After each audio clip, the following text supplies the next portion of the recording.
To jest lustrzanka Nikon D610. To jest bezlusterkowiec Nikon ZFC. Ten film oglądacie dzięki bezlusterkowemu Nikonowi Z6. Odkąd kupiłem sobie bezlusterkowce, moja dzielna lustrzanka D610 leży odłogiem. Bardzo ją lubię, jest sprawna, świetna, ale myślę, że więcej razy już z nią zdjęć nie będę robił. Ja nazywam się Piotrek Rybalski, a to jest program Fotograf w podróży. Dziś powiem Wam, dlaczego nie warto fotografować lustrzankami.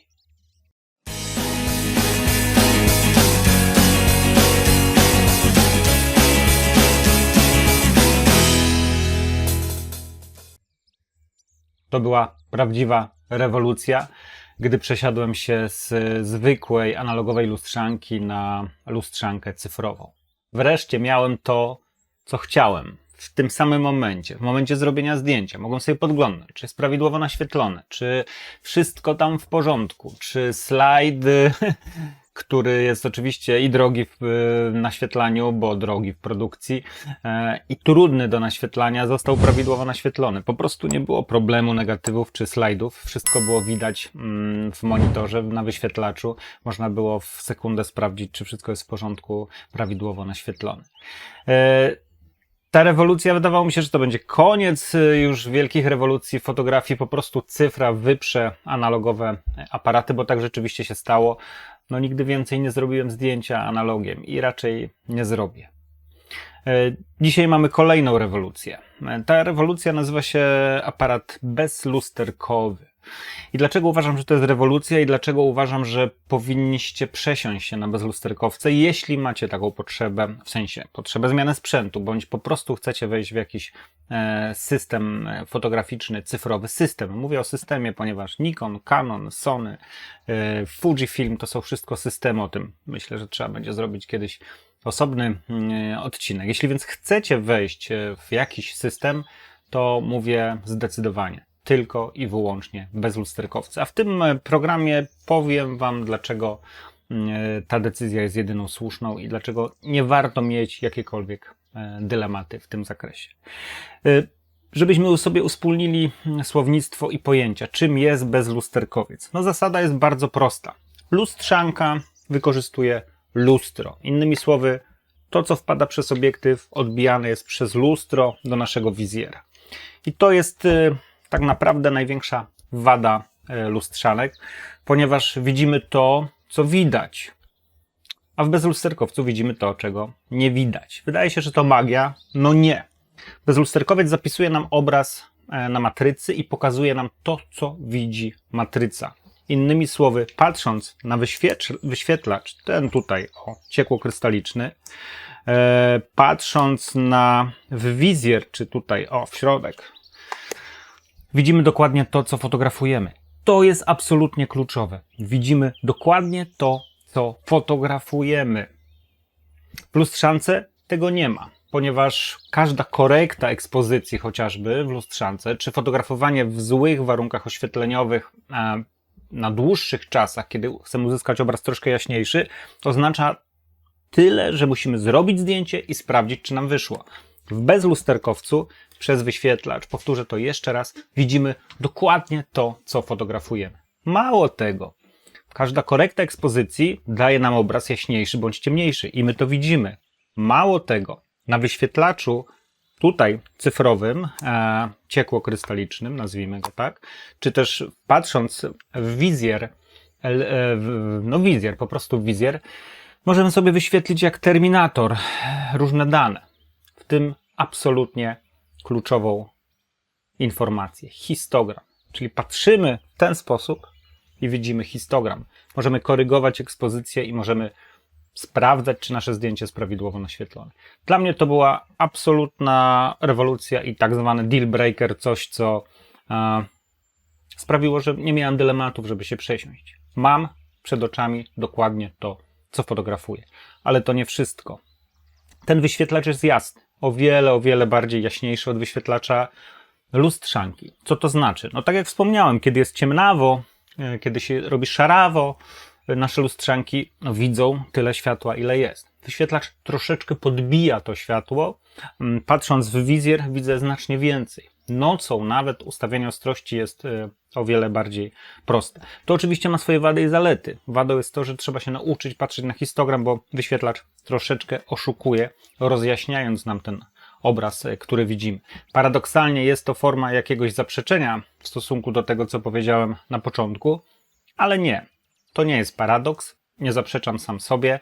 To jest pewien sposób patrzenia, którego trzeba się nauczyć. Na początku, fotografując bezlusterkowcami, robi się czasem niedoświetlone zdjęcia, bo mamy nawyki właśnie z lustrzanek, których trzeba się pozbyć.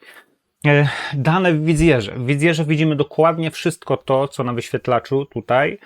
Możemy zoomować w wizjerze to, co widzimy, czyli precyzyjne ustawienie ostrości jest bardzo proste. Jeżeli używamy obiektywów manualnych, to możemy wyświetlić tak zwany big, kolorowe oznaczenie tego fragmentu zdjęcia, które jest ostre. To jest też rewolucja. Rewolucja w bezlusterkowcu i to jest kolejna rewolucja, będzie dzisiaj w ogóle o rewolucjach, która mnie przekonała do bezlusterkowca, to był fakt, że w bezlusterkowcu mamy autofokus, który urywa. Jeżeli w moim wysłużonym, cudownym D610 było 39 punktów, które mogłem ustawić autofokus, tak tutaj mam punktów 273. Mało tego, one pokrywają 90% powierzchni matrycy. Problem, który miałem z tym aparatem przy fotografii portretowej, to był brak precyzji ustawienia ostrości na oko. Szczególnie kiedy fotografowałem na małych głębiach ostrości, 1.4 na przykład, 1.8, pionowy kadr. Punkty ostrości były w wybranym fragmencie matówki, gdzieś mniej więcej na środku, a oko było wyżej. Musiałem przekadrowywać, przechylać się do przodu, do tyłu. Bardzo dużo zdjęć było nietrafionych. Autofokus w bezlusterkowcu nie dość, że tych punktów ma setki, to na dodatek można je ustawić w dowolnym miejscu, w zasadzie 90% kadru, ale inna rzecz, kolejna rzecz, która przyszła, sprawiła, że zmiękły mi nogi. Wykrywanie oka. Mój aparat samodzielnie wykrywa oko. Trzyma się tego oka, które jest najbliższe fotografującemu i trzyma cały czas na nim ostrość. Bądź na głowie, w zależności od tego, w jakiej odległości obiekt znajduje się od aparatu. To była rzecz, która sprawiła, że nie miałem już absolutnie żadnych dylematów. Chociaż po tym wyświetlaczu cyfrowym, po tym wizjerze, który jest świetny i który nie ma żadnych lagów, drodzy Państwo, absolutnie. Przesuwam obraz w wizjerze i nie mam żadnego opóźnienia tego obrazu. Ten problem został wyeliminowany. Ja pamiętam te pierwsze bezlusterkowce, kompakty, bo one się już kiedyś pojawiły. U Nikona to była 1. Było mnóstwo tak zwanych kompaktowych aparatów, które opierały się na tej technologii. One były bardzo, bardzo, bardzo ubogie i szczerze mówiąc to były dopiero przedbiegi w produkcji bezlusterkowców. Jeżeli ktoś się zraził tamtymi, radzę zapomnieć i zrobić podejście po raz kolejny. Mógłbym na tym zakończyć. Mógłbym powiedzieć, że to wszystko. Mógłbym powiedzieć, że te argumenty mi wystarczają, bo w gruncie rzeczy mógłbym powiedzieć, że tak jest. Ale tych argumentów jest więcej. Wielkość? Tak, jasne. Oczywiście to jest trochę porównanie nietrafione, ponieważ to jest niepełna klatka, to jest pełna klatka, ale Z6 nie jest większa wiele od ZFC, tak, tej tutaj. Waży mało, obiektywy są mniejsze. Oczywiście te super jasne będą równie duże jak w lustrzance i jakby tego problemu nie da się z przyczyn absolutnie fizycznych rozwiązać, ale warto jakby wiedzieć, że do tych obiektywów, do tych aparatów da się kupić z obiektywów całe mnóstwo. Ten roadmap w przypadku Nikona chociażby to już jest kilkadziesiąt obiektywów plus obiektywy innych firm.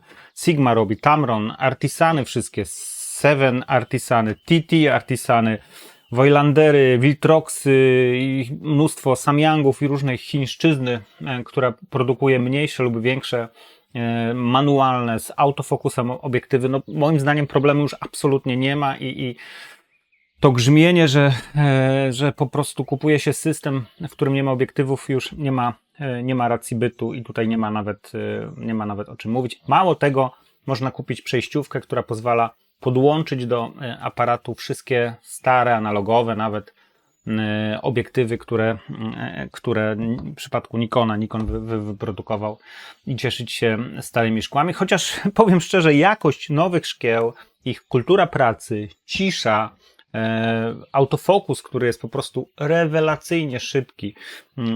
W wielu bezlusterkowcach oparty jest na hybrydzie detekcji fazy oraz kontrastu i daje to naprawdę fenomenalne efekty, no bez porównania. Fotografii sportowej bezlusterkowce biją na głowę. Zwłaszcza, że został rozwiązany problem, który pojawił się w momencie, kiedy okazało się, że praca bezlusterkowcem z wyłączoną mechaniczną migawką, czyli z elektroniczną migawką, jest czymś, co rozwala system. Powiem Wam tyle. Włączam ten aparat, idę na ulicę, fotografuję obok czyjegoś ucha i ten ktoś w ogóle nie słyszy, bo używam migawki elektronicznej. Czyli jestem absolutnie anonimowy. Wielkość aparatu też dodaje mi anonimowości, wyglądam jak zwykły amator, a o to mi chodzi na ulicy, by nie wyglądać jak profesjonalista, ale jak zwykły amator. To są argumenty, które powaliły mnie na kolana i przekonały do tego, że jakby nie ma odwrotu. Do lustrzanki po prostu nie ma większego sensu wracać. W tym odcinku nie będę tłumaczył zagadnień technologicznych, technicznych, rozdzielczości, bitów na kolor. Tutoriali, informacji na ten temat jest takie mnóstwo, że będę szanował Wasz czas i o tym nie będę mówił. To nie ma najmniejszego sensu, można sobie to dooglądać. Ja skupię się na praktyce fotografowania i praktyce używania bezlusterkowców i te argumenty, które przytoczyłem, są absolutnie praktyczne. One po prostu pozwalają w robieniu jeszcze lepszych zdjęć, jeszcze fajniejszej radości, jeszcze większej radości z fotografowania. Tak w krajobrazie, jak i na ulicy, w reportażu, w portrecie, w każdym rodzaju fotografii, jaki sobie wymyślimy. Podsumowując, czy warto wejść w bezlusterkowce? Bezwzględnie warto. Czy to są aparaty, które zżerają mnóstwo energii, trzeba mieć walizkę baterii? Zarówno do Nikona Z6, jak i do tego ZFC mam po 4 baterie. Przysięgam, nigdy nie zdarzyło mi się w ciągu dnia zużyć więcej niż 2. Czy to jest dużo? Pewnie, że więcej niż lustrzanki, ale ta technologia jest po prostu troszeczkę bardziej energożerna. Tyle, że to nie jest żaden problem. Te benefity, które dostaje się pracując bezlusterkowcem, wynagradzają mi fakt, że muszę mieć tych baterii troszeczkę więcej. Poza tym to nie jest aż tak dużo. Mało tego, te baterie można ładować w ciągu pracy. Ten aparat można podłączyć przez USB-C i go po prostu ładować bezpośrednio, ładować baterię w body. Więc jest to kolejny argument, który bije na łeb te argumenty przeciwników bezlusterkowców, którzy twierdzą, że tylko lustra, bo mało energii, bo tydzień na jednej baterii. Ten problem da się rozwiązać w sposób bardzo prosty. Podsumowując, bezlusterkowce tak, jaki system, to wszystko zależy od tego, w jakim systemie obecnie pracujemy i no, jakie mamy tak naprawdę preferencje. Kolejny kontrargument, że te aparaty są mało poręczne, za małe, szczególnie właśnie tego typu aparaty, czy Fujifilmy, które są rzeczywiście małe. No cóż, moje marzenie to jest jak najmniejszy aparat, który dawałoby się łatwo obsługiwać. Wydaje mi się, że są modele w każdym systemie, które to założenie spełniają. Ktoś chce większy aparat, ktoś chce większy bezlusterkowiec z większym gripem i łatwiejszym uchwytem. Na pewno taki sobie znajdzie, ale mówię, zmniejszenie gabarytów aparatu jest dla mnie absolutnie no, wręcz wymarzonym argumentem, a programowalność tych aparatów, programowalność przycisków, możliwość umieszczenia różnych funkcji pod przyciskami, to jest coś, co no, zmienia ten aparat troszeczkę w taki mały komputerek, który można sobie ustawić pod siebie tak, żeby to fotografowanie dawało nam jeszcze więcej radości. Mam nadzieję, że te argumenty przekonały nieprzekonanych. Jeżeli nie przekonały, mówię to trochę z przekąsem, to przynajmniej dały do myślenia i pozwoliły, czy też pozwolą Wam poeksplorować troszkę temat bezlusterkowców. Szczególnie dedykuję ten odcinek osobom, które są na kupnie w ogóle aparatu, bądź na etapie zmiany jakiegoś tam starego systemu lustrzankowego na nowy. Pomyślcie o bezlusterkowcach.